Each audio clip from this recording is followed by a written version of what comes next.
There is a specific prayer that believers often pray, and it is arguably the most dangerous request you can make.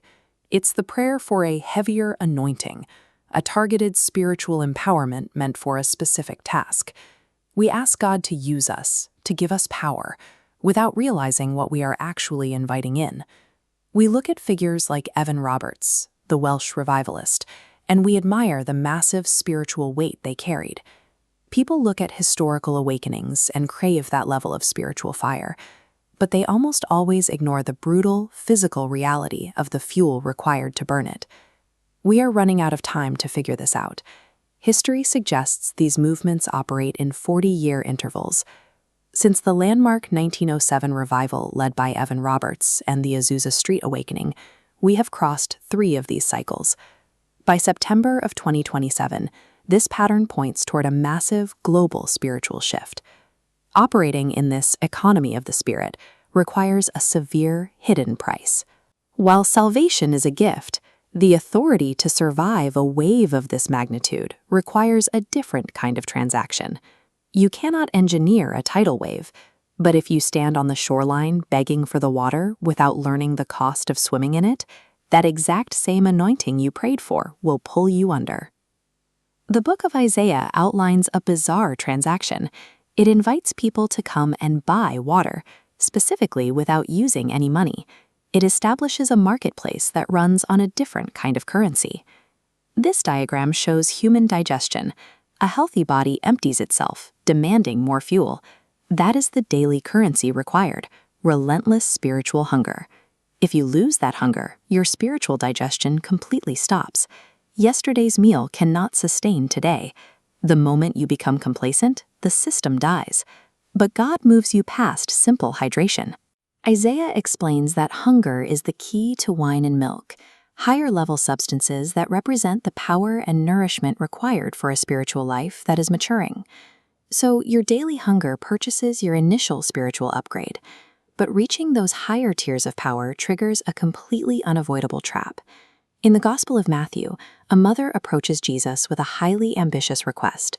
She asks that her 2 sons, James and John, be seated at his direct left and right, representing the absolute pinnacle of spiritual hierarchy.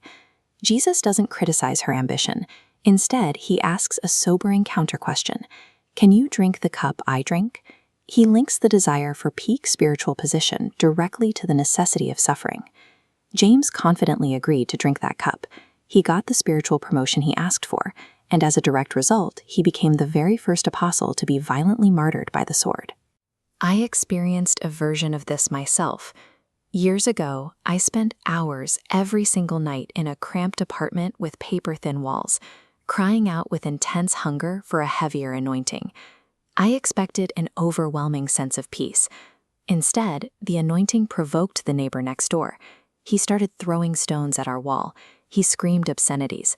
One night, he literally showed up at the front door, wielding a sword, trying to attack us.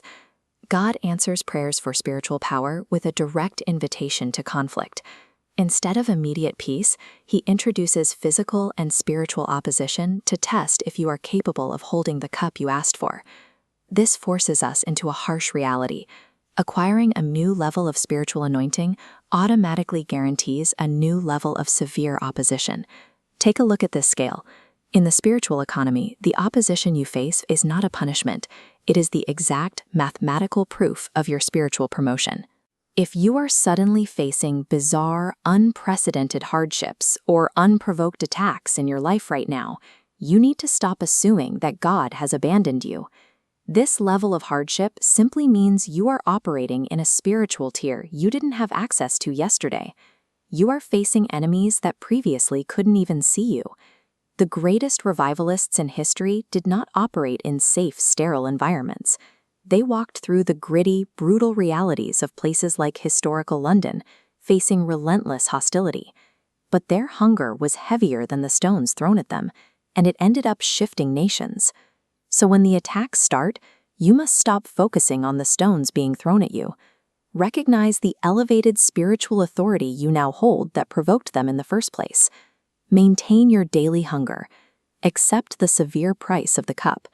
Because when that 2027 wave finally breaks, you will either stand ready to ride the crest, or you will be crushed by it entirely.